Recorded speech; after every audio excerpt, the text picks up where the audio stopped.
Dia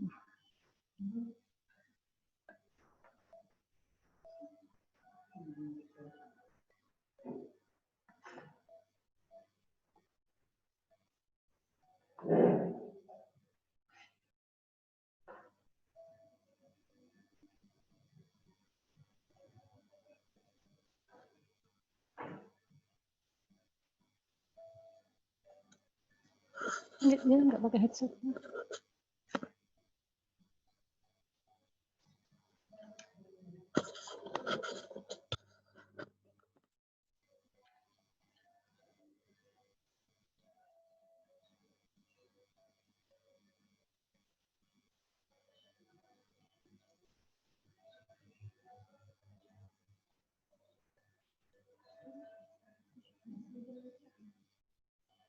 Kita di host dulu ya.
Nah, 130. Ya. Dari langsung aku. Udah. Assalamualaikum warahmatullahi wabarakatuh. Waalaikumsalam warahmatullahi wabarakatuh. Selamat siang, salam sehat semuanya. Halo anak-anakku kelas 9 SMP Negeri 15 Semarang, bagaimana? Semua dalam keadaan sehat?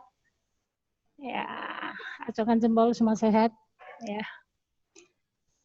Ya, bersyukur sekali untuk pembelajaran bahasa Indonesia pada siang hari ini kita boleh dipertemukan melalui kegiatan Zoom meeting. Kalau kemarin kita hanya lewat video yang Ibu share, sekarang kalian bisa mengikuti pembelajaran lewat Zoom meeting. Untuk kelas 9 ini nanti kita masih membahas tentang materi laporan percobaan dan nanti akan disampaikan, yang pertama nanti akan saya sampaikan, kemudian Bu Titi, semua kenalkan dengan Bu Titi? Belum pernah belajar kalian karena Bu Titi ini biasanya didapuk untuk kelas 9, sekarang juga kelas 9, jadi bertemu kalian di kelas 9 ini. Dan yang kedua nanti materi akan dilanjutkan oleh Ibu Siti Kamnah yang cantik jelita. Saya yakin semua juga sudah kenal karena Bu Siti juga mengampu kalian di kelas 7. Oke anak-anakku, saya harap Ibu kalian tetap semangat ya, walaupun belajar dari rumah, saya yakin kalian tetap semangat.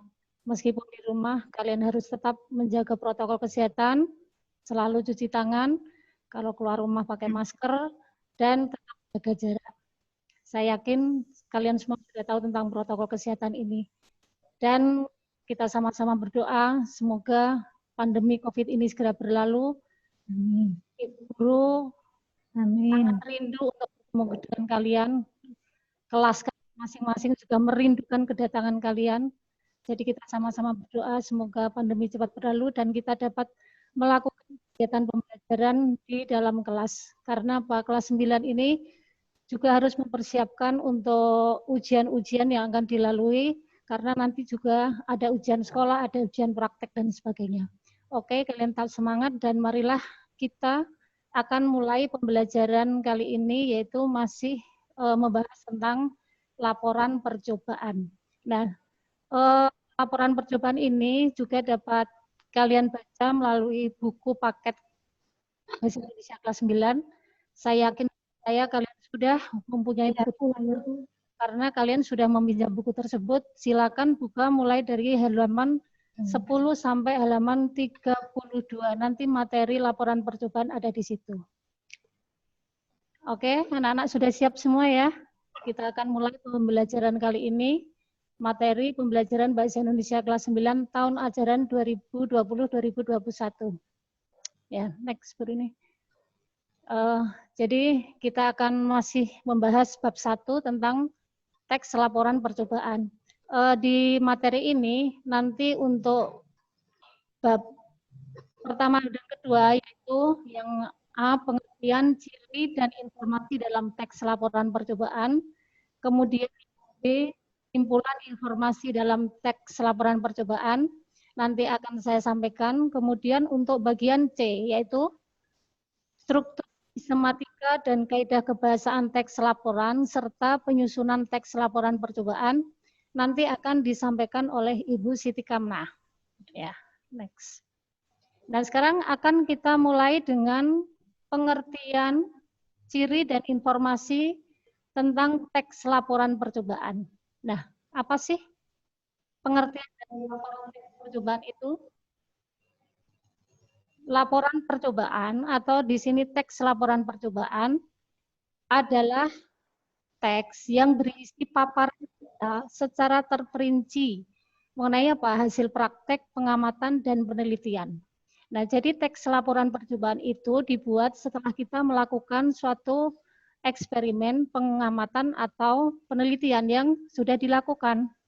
Teks laporan percobaan ini ditulis berdasarkan percobaan.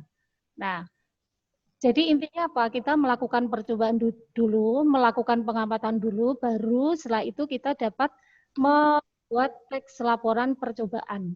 Nah, untuk apa percobaan itu? Nah, percobaan atau penelitian ini digunakan untuk memperoleh pengetahuan. Nah, bisa di bidang ilmu pengetahuan, psikologi, sosial, budaya, dan sebagainya. Ya. Next, Bu. Nah, sekarang ciri-ciri percobaan. Sebenarnya kemarin di materi pertama sudah dibahas sedikit mengenai laporan, ciri-ciri laporan percobaan. Yang pertama, teks laporan percobaan itu harus objektif. Kemudian yang kedua, teks laporan percobaan itu harus berdasarkan fakta. Dan yang ketiga, teks laporan percobaan itu harus disusun secara sistematis dan disusun berdasarkan percobaan. Dan ciri yang kelima, teks laporan percobaan itu harus menggunakan bahasa yang baku. Nah, laporan teks percobaan itu pertama harus objektif. Maksudnya bagaimana? Jadi dalam kita menyampaikan laporan itu harus menyampaikan informasi atau data sesuai dengan keadaan yang sesungguhnya. Jadi kita benar-benar melakukan percobaan, benar-benar melakukan penelitian atau pengamatan. Nah, apabila hasil tidak sesuai dengan hipotesis, nah juga harus disampaikan apa adanya sesuai dengan percobaan yang dilakukan. Hipotesis itu apa? Itu adalah dugaan sementara. Nah, next Bu ini. Kemudian ciri yang kedua, teks laporan percobaan itu berdasarkan fakta atau sesuai dengan keadaan yang sebenarnya. Nah, hasil yang disampaikan dalam teks laporan percobaan benar-benar sudah dilakukan. Penyampaian kalimatnya itu harus berupa fakta. Nah, di sini ada perbedaan antara fakta dengan opini. Fakta itu kan sesuatu yang sudah terjadi, benar-benar ada, benar-benar terjadi dan dapat dibuktikan kebenarannya. Sedangkan kalau opini itu masih berupa dugaan. Di sini coba perhatikan, ada dua contoh kalimat. Kalimat yang pertama ini, kandungan vitamin C stroberi sekitar 29 mg tiap 100 mg. Di sini ada kata sekitar.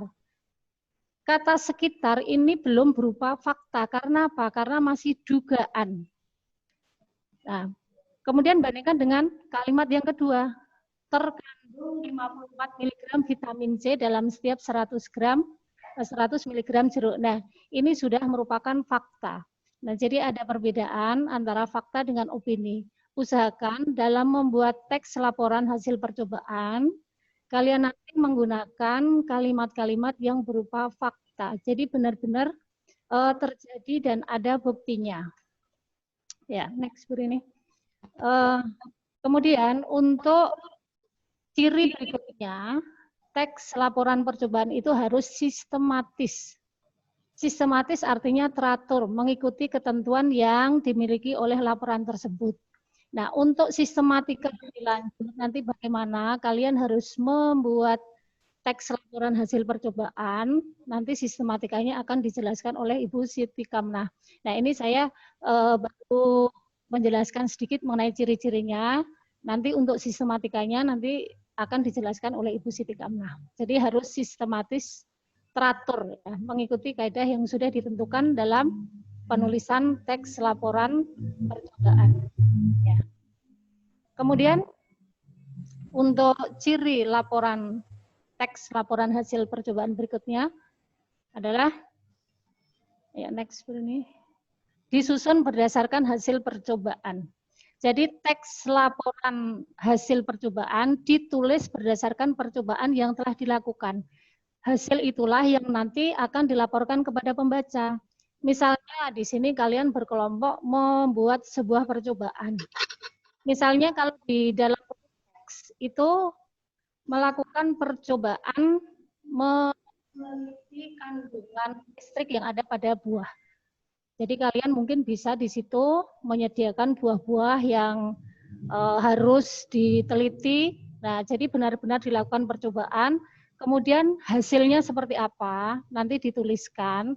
Nah, hasil itulah yang nanti dilaporkan kepada pembaca.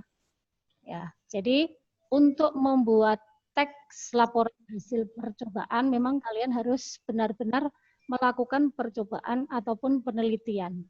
Ya. Kemudian untuk ciri berikutnya, laporan atau teks laporan hasil percobaan harus menggunakan bahasa baku. Mengapa kalian harus menggunakan bahasa baku?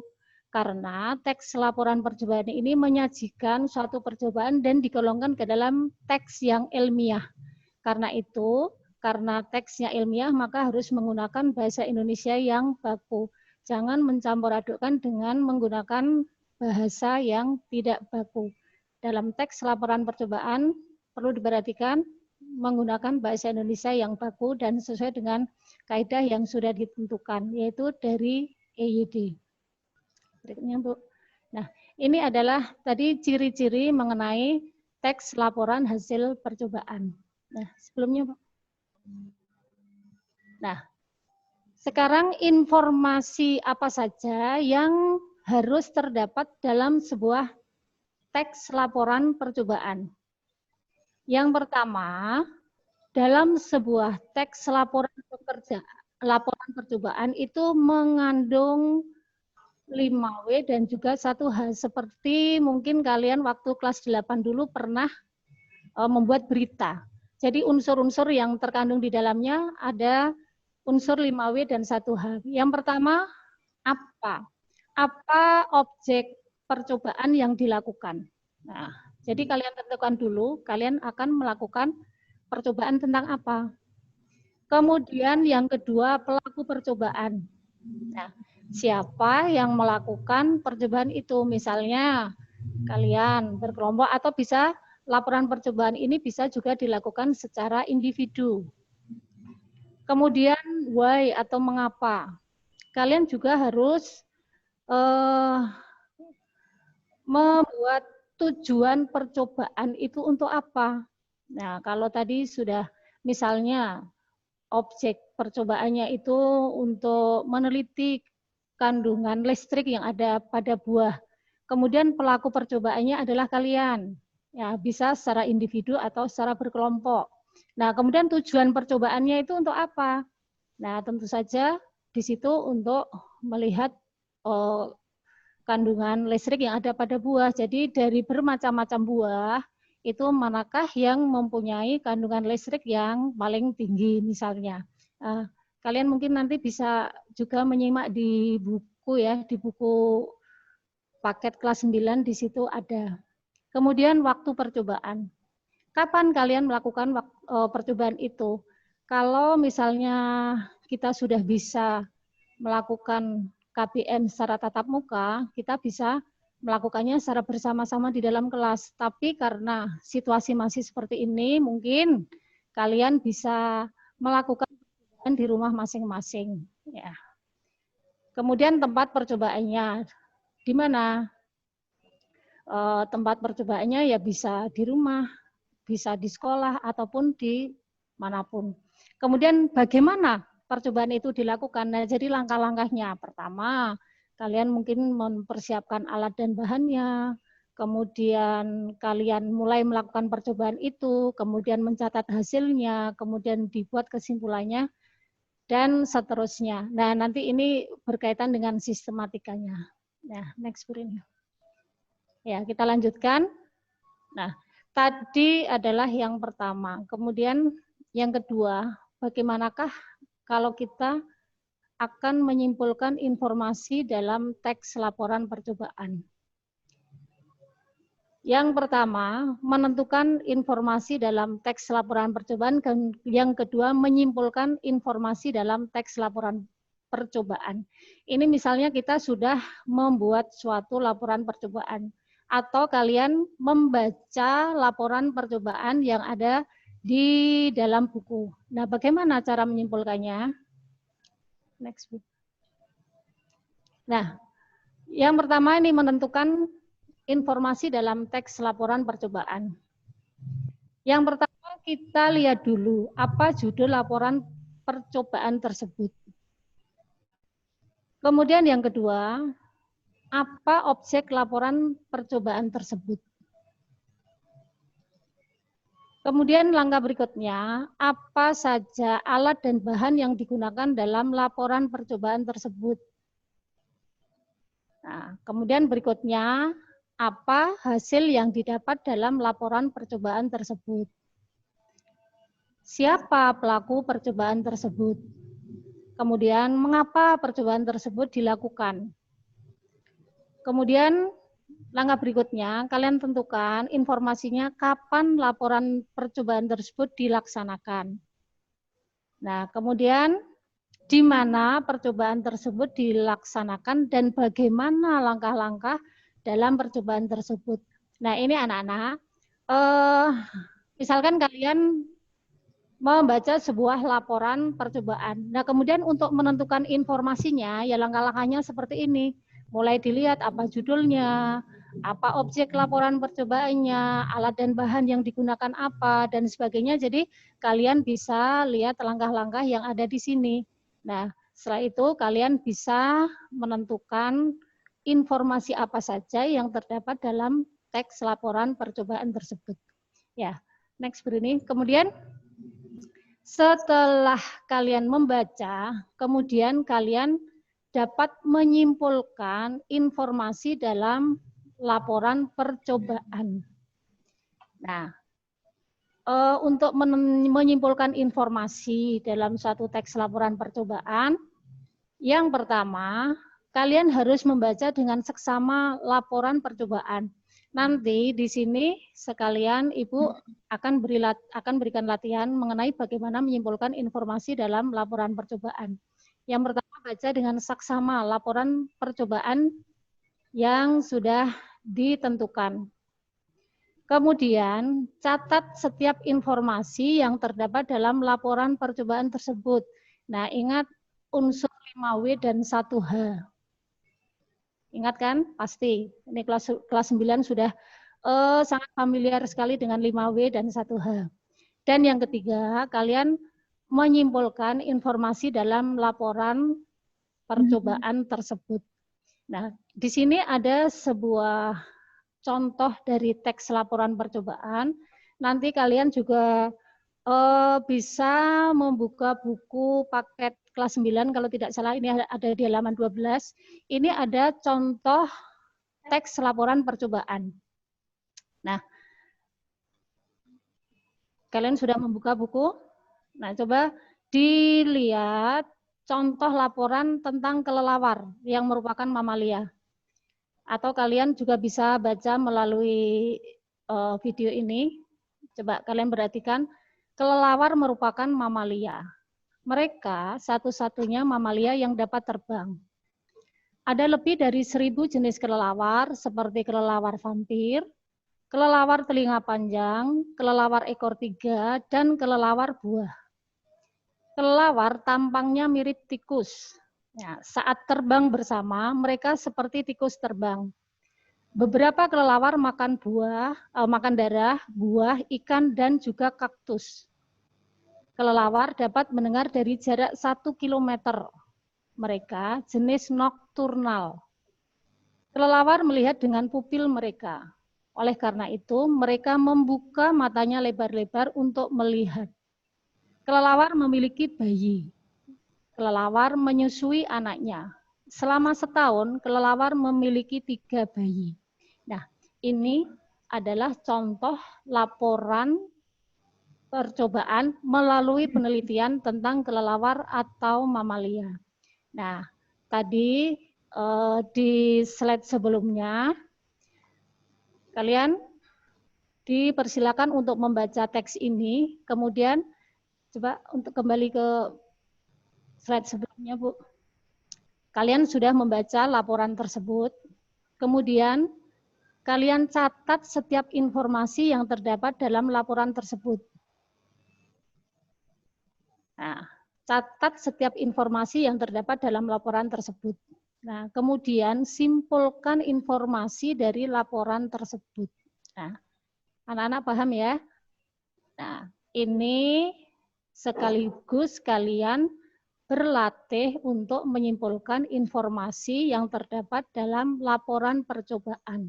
Nah, silakan nanti setelah selesai kita membahas tentang laporan ini, terutama nanti setelah Bu Siti selesai menyampaikan untuk materi berikutnya, silakan kalian kerjakan untuk tugas ini. Nah, tugas ini nanti dapat kalian kirim melalui Google Class kalian masing-masing.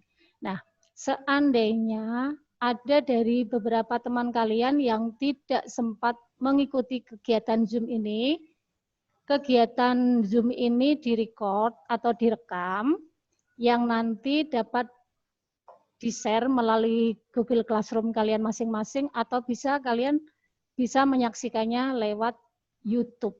Ya. Demikian anak-anak untuk materi laporan percobaan yang Ibu sampaikan.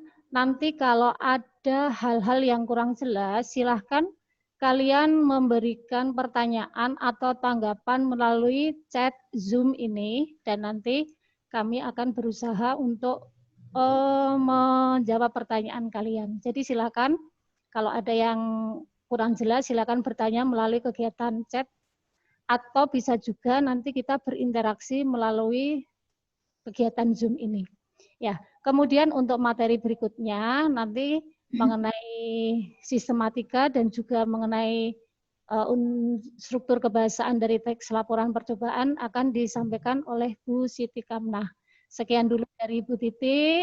Kemudian silakan kalau ada pertanyaan bisa melalui chat atau nanti setelah selesai Bu Siti menyampaikan materi, kalian bisa bertanya dengan mengangkat tangan. Terima kasih. Monggo Bu Siti dilanjut. Ya, terima kasih Bu Titi.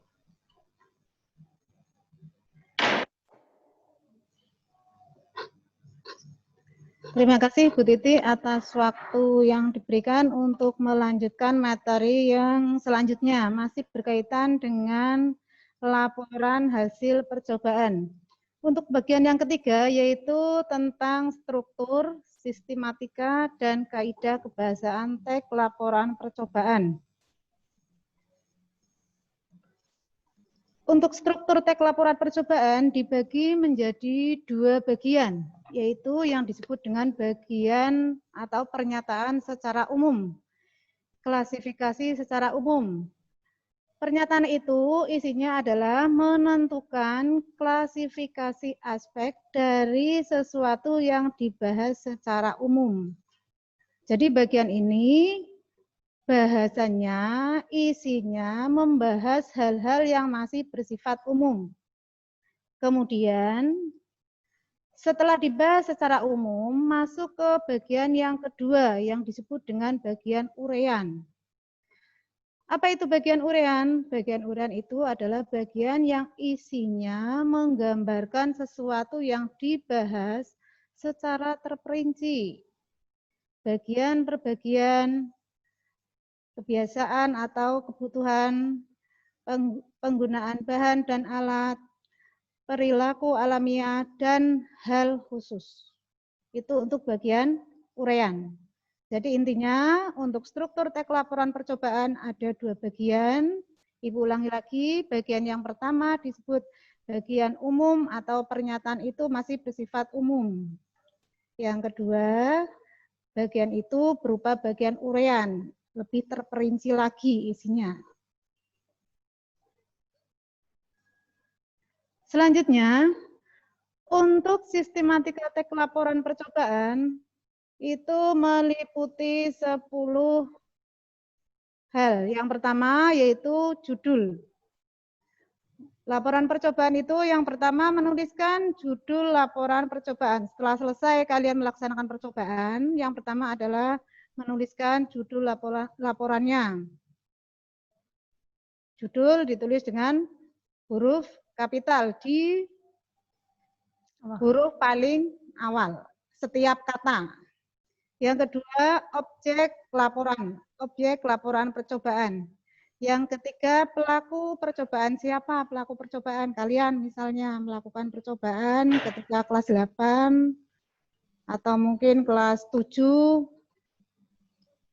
Kemudian yang keempat, tempat dan waktu percobaan. Ini tadi sudah selintas disampaikan oleh Bu Titi. Kemudian yang kelima, tujuan. Yang keenam, bahan dan alat. Bahannya nanti disebutkan dan peralatan yang akan digunakan untuk laporan percobaan juga disebutkan di situ, dituliskan. Untuk bagian yang ketujuh yaitu langkah-langkah. Langkah-langkah itu dari awal kalian melakukan percobaan sampai akhir itu satu persatu disampaikan secara mendetail. Pertama apa? Kedua apa yang dilakukan, ketiga apa yang dilakukan, sampai dengan selesai. Itu yang di bagian langkah-langkah. Setelah selesai kalian melaksanakan percobaan itu, kemudian nomor 8 kalian bisa mengetahui hasil dari laporan percobaan. Setelah hasilnya diketahui, kemudian kalian memberikan simpulan dari percobaan tersebut. Akan lebih lengkap dan di sini menjadi dasar dalam pembuatan laporan percobaan tersebut apabila di situ diikuti dengan penulisan buku atau referensi yang mana dijadikan sebagai sumber, yaitu masuk dalam kelompok daftar pustaka. Penulisan daftar pustaka sudah ada di kelas 8. Selanjutnya, untuk kaidah kebahasan teks laporan percobaan itu yang pertama, memperkenalkan aspek umum atau kelompok atau generik. Ini maksudnya apa sih sebenarnya untuk aspek umum atau kelompok atau generik? Maksudnya, sebuah aspek dalam teks laporan yang menyajikan informasi yang isinya masih bersifat umum atau generik. Yang disampaikan informasi tersebut untuk berikutnya. Contohnya misalnya, di situ ada kata sebagai contoh yang Ibu ambil tadi dari contoh laporan yang disajikan tentang kelelawar. Di situ ada kata mamalia. Itu adalah contoh atau aspek kelompok generik atau aspek secara umum. Ada mamalia, ada misalnya lagi reptilia dan seterusnya. Itu yang disebut dengan aspek generik atau aspek secara umum. Yang kedua, menggunakan kata tugas yang menyatakan hubungan yang logis. Hubungan yang logis. Ada kaitannya, masuk akal. Kata tugas, apakah kata tugas itu? Berulang kali sudah disampaikan.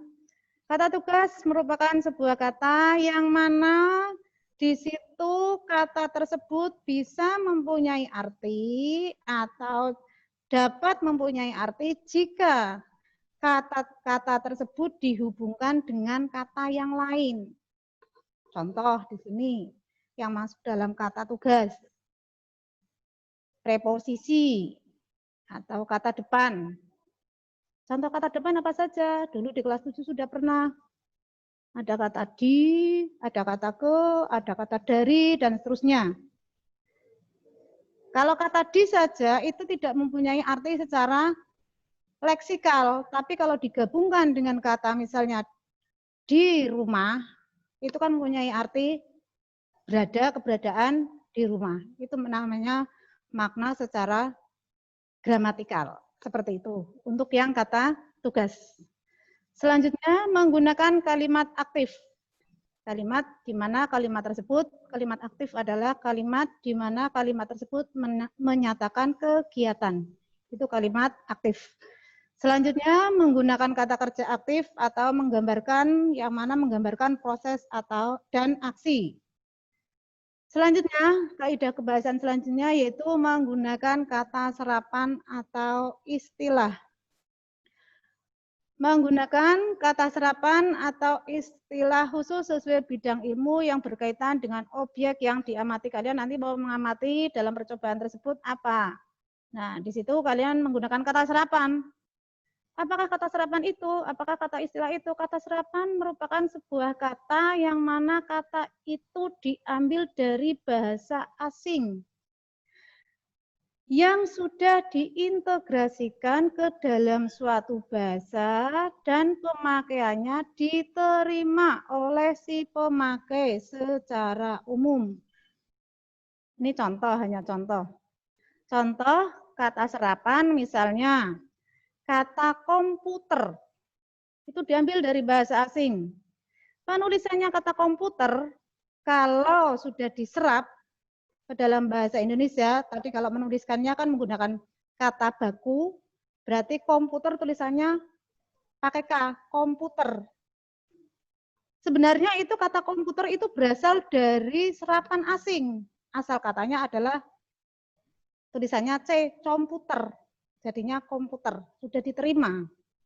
Itu yang dimaksud dengan kata serapan atau istilah sesuai dengan bidang ilmu yang berkaitan. Komputer berkaitan dengan ilmu teknologi misalnya, dan seterusnya. Kemudian selanjutnya untuk aspek kebahasaannya, tidak ada urutan waktu, yang ada itu urutan kegiatan.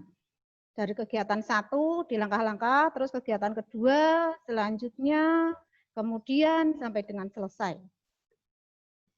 Selanjutnya, menggunakan kata benda dan frase benda dibandingkan dengan kata ganti orang. Ingat, untuk kata ganti orang, pembelajaran di kelas 7 sudah ada. Kata ganti orang pertama, kata ganti orang kedua, dan seterusnya. Di sini ada kata benda. Apakah kata benda itu? Kata benda adalah sebuah kata yang menyatakan di dalamnya menggunakan mempunyai arti benda. Contohnya misalnya meja, itu kan kata benda, dan seterusnya. Yang terakhir adalah di sini biasanya untuk laporan percobaan bisa disertai dengan foto, diagram, atau tabel. Foto apa? Foto dari ketika kalian melaksanakan kegiatan laporan, ketika kalian melaksanakan kegiatan percobaan. Itu fotonya bisa disertakan. Selanjutnya untuk kolom D yaitu penyusunan teks laporan percobaan. Dalam menyusun laporan teks percobaan itu ada 2 bagian. Yang pertama ketika kalian membuat atau menyusun teks laporan percobaan dengan memperhatikan struktur yang tadi Ibu sampaikan, sistematika, urut-urutannya, dan kaidah kebahasaannya. Sebagian tadi semuanya tadi sudah dijelaskan. Kemudian setelah selesai, kemudian kalian menyunting teks laporan percobaan yang telah disusun. Menyunting artinya apa? Mengoreksi kembali. Bisa mengoreksi kembali. Apakah ini sudah sesuai dengan kaidah? Apakah ini kalimatnya sudah logis? Apakah penggunaan kebahasaannya sudah tepat? Dan seterusnya. Baru setelah selesai, kemudian kalian bisa melaporkannya kepada Bapak atau Ibu guru. Demikian. Nanti kalau ada pertanyaan yang kurang jelas, kalian bisa melalui chat. Buka pertanyaan atau pertanyaan melalui apa? Demikian, Bu Titi, saya kembalikan kepada Bu Titi. Monggo. Ya, terima kasih Bu Siti. Demikian tadi anak-anakku kelas 9, dari kelas 9A sampai 9I, materi untuk pembelajaran bahasa Indonesia mengenai teks laporan hasil percobaan yang sudah saya sampaikan dengan Bu Siti Kamnah.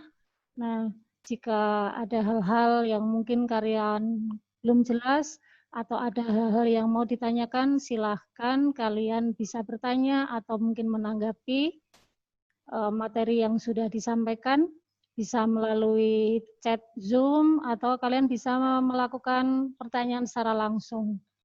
Nah, juga saya informasikan jika kalian tidak bisa mengikuti kegiatan Zoom ini karena sesuatu hal, karena kemarin di chat WA saya ada anak-anak yang menyampaikan keluhan karena mungkin koneksinya kurang bagus, keterbatasan kuota, kemudian juga HP-nya ada yang bilang HP-nya jadul sehingga tidak bisa melakukan kegiatan Zoom ini.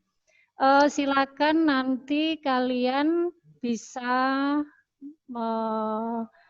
menyaksikan pembelajaran ini karena ini direkam dan nanti akan kami share melalui Google Classroom atau kalian juga bisa menyaksikan melalui YouTube.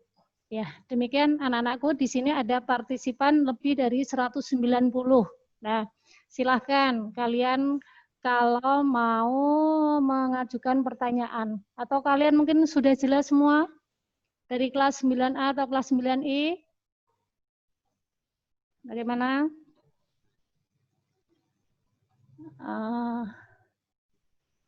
Untuk materi yang kami sampaikan, bagaimana? Adakah sesuatu yang mau ditanyakan? Ini kelas 9 mestinya lebih aktif loh ya daripada kelas 7 tadi. Kelas 7 atau kelas 8. Silakan kami tunggu.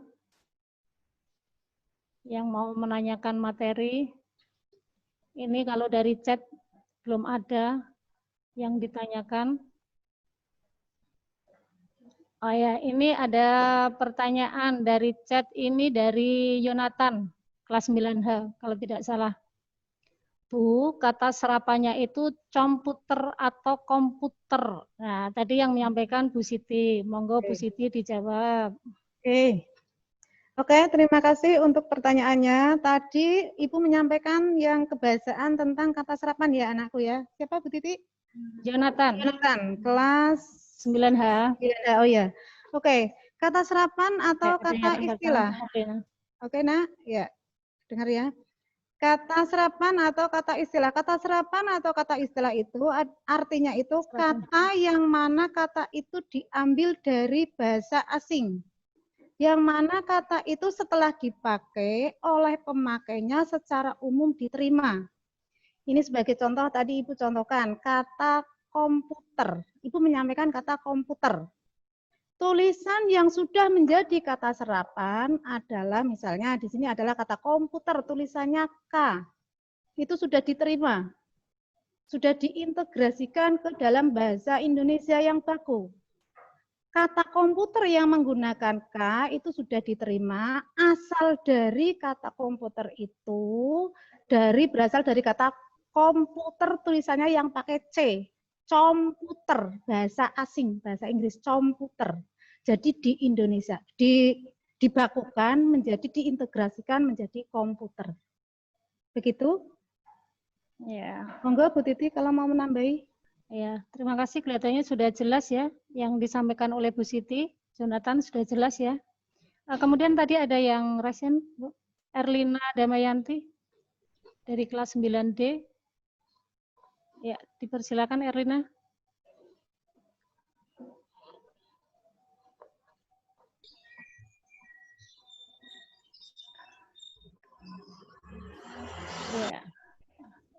Ya. Silakan bisa bicara Erlina. Halo. Halo. Lupa nanya, Bu. Ya, silakan. Oke, semangat ya. Ya, mau tanya apa? Bentar. Bentar.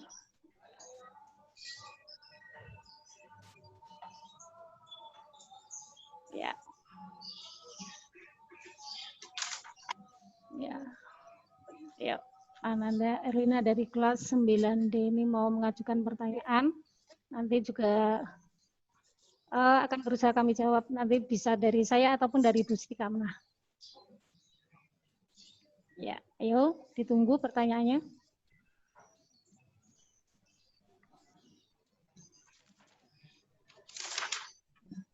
Ayo R.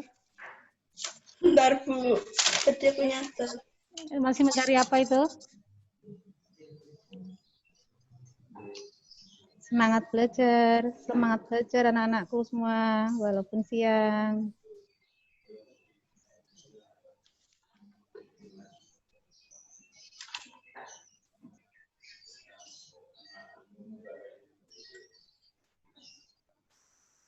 Tadi buat yang ciri-ciri teks laporan percobaan, tadi saya kurang jelas, Bu. Apa ya? Yang mana? Yang mana? Coba slide lagi. Ciri-ciri teks laporan percobaan. Oke. Ya.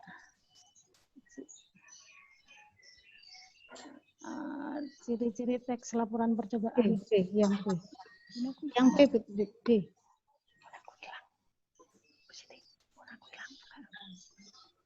Coba ini sebentar, ini juga ada gangguan sedikit ini di slide-nya Bu Titi. Yang ciri-ciri teks laporan percobaan. Ciri-ciri ada di bagian awal, Bu. Yang tidak jelas yang mana? Ada 4 tadi, ada 4. Nah, 5. Okay. Ada 5 ciri teks laporan percobaan. Sistematis ini disusun secara teratur. Jadi untuk sistematis ini berkaitan dengan sistematika yang tadi sudah dijelaskan oleh Ibu Siti Kamnah. Tuh. Jadi sistematis disusun secara teratur berdasarkan dengan sistematika yang sudah ditentukan. Jadi tadi mulai ada judul, kemudian apalagi tadi Bu Siti, kemudian di situ alat dan bahan, tujuan dan sebagainya. Sampai daftar pustaka. Ya, ya. Jadi disusun secara teratur berdasarkan sistematika yang sudah ditentukan dalam penulisan teks laporan hasil percobaan. Nah, tadi untuk sistematika tadi sudah dijelaskan oleh Ibu Siti Kamnah. Ya. Gimana? Erlinda? Nah, untuk sistematikanya mungkin bisa dibuka kembali, Bu.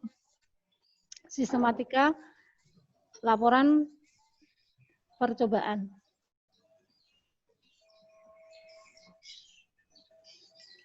Lagi. Next lagi.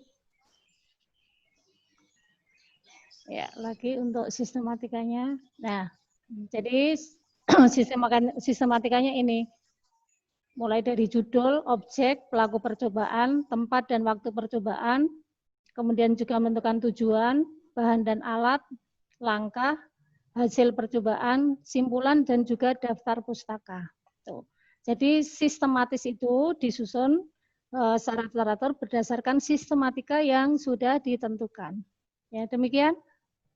Bagaimana? Ada yang mengangkat tangan lagi? Natania? Natania kelas, ya coba. Natania kelas 9I. Ya, silakan dipersilakan untuk mengajukan pertanyaan, Natania.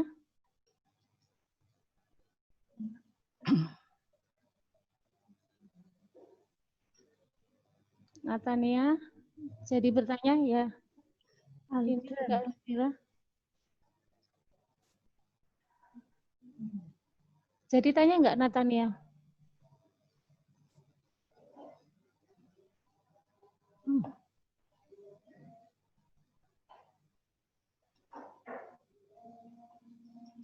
Ini Bu mau tanya, ini ada dari Chandra. Di chat Bu. Di chat Chandra tanya apa ya?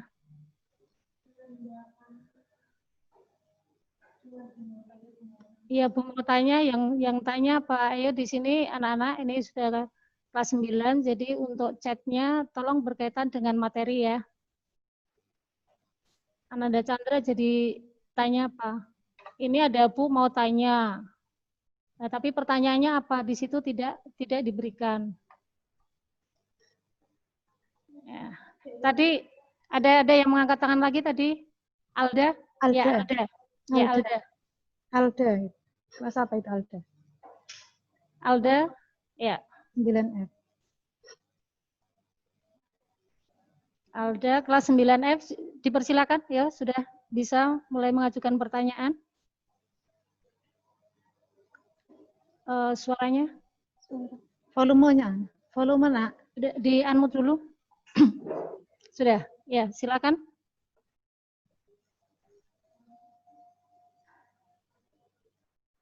Ya. Pertanyaannya apa? Kok enggak ada suaranya, Mbak? Suaranya enggak ada. Alda di unmute Alda.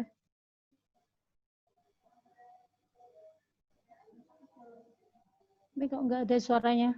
Volume tempatnya Alda dibesarin.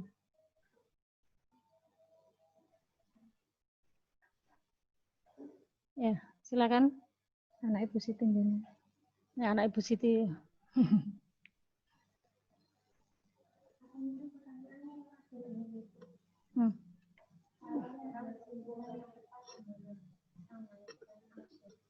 Alda. Gimana? Oh, ini tidak ada suaranya. Nah, mungkin ada kendala teknis. Kalau dari chat, ini ada pertanyaan dari Alda. Apa Mbak pertanyaannya? Cara membuat simpulan yang tepat. Nah, bagaimana cara membuat simpulan hasil percobaan? Ya, mungkin Bu Siti bisa membantu menjawab. Cara membuat kesimpulan. Ya, oke. Terima kasih Bu Titi. Untuk cara membuat simpulan yang tepat, sebenarnya tadi sudah disampaikan oleh Bu Titi. Yang slide keberapa itu? Yang ketiga atau yang keberapa itu Mbak? Yang kuning, yang banyak itu.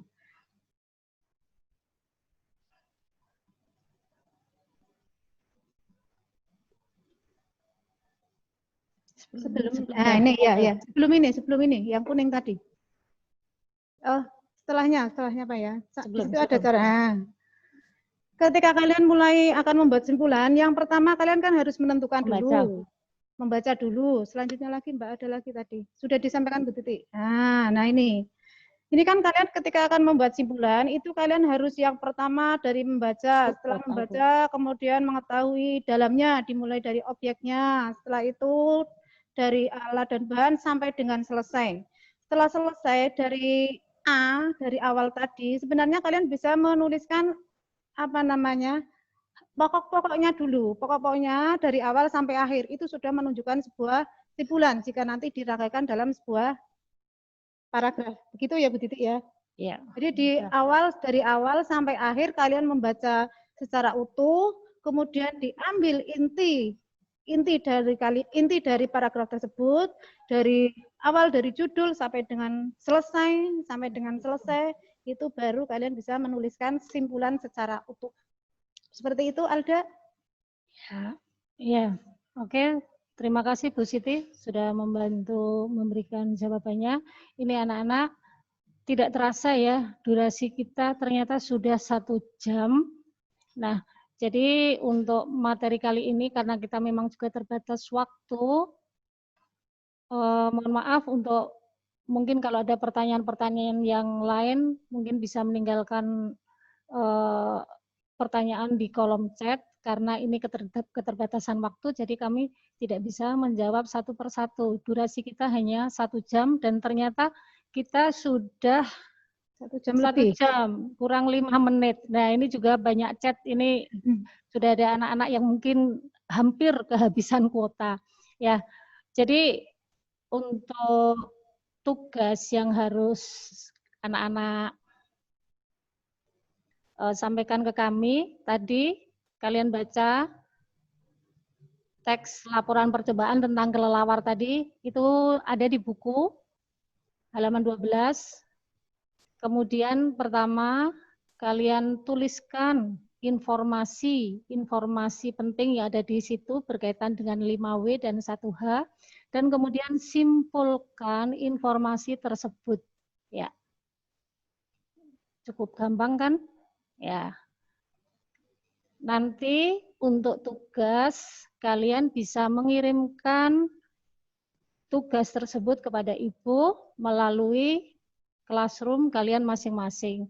Ini dari kelas 9A dan sampai 9I sudah membuat kelas masing-masing. Jadi silakan kalian mengirimkan tugas tersebut melalui Google Class kalian masing-masing.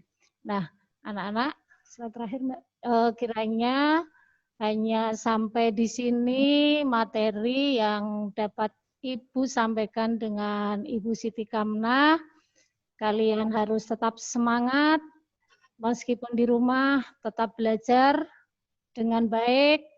Nanti sampai jumpa di pembelajaran berikutnya. Sampai jumpa di kampus SMP 15 tercinta di Jalan Supriyadi Semarang. Kami rindu untuk menyambut kehadiran kalian di sekolah. Ya, siap ya. Terima kasih untuk kesertaan kalian semua. Dan ayo semangat, Nak. Ya, tetap semangat. Sampai jumpa lagi. Nanti silakan ada pertanyaan-pertanyaan lebih lanjut. Kalian juga ada itu di grup WA masing-masing. Ada grup WA Bahasa Indonesia kelas 9A sampai D, kelas 9E sampai I. Silahkan kalian juga bisa bertanya materi-materi yang kami sampaikan dari situ. Oke ya anak-anak, tetap semangat. Sampai jumpa kembali untuk pertemuan kita berikutnya. Entah nanti untuk besok mungkin mata pelajaran yang lain. Untuk Bahasa Indonesia cukup sekian. Terima kasih untuk partisipasi kalian. Nah, tetap semangat. Sampai jumpa lagi. Yuk, terima kasih. Ya. Aman. Ya.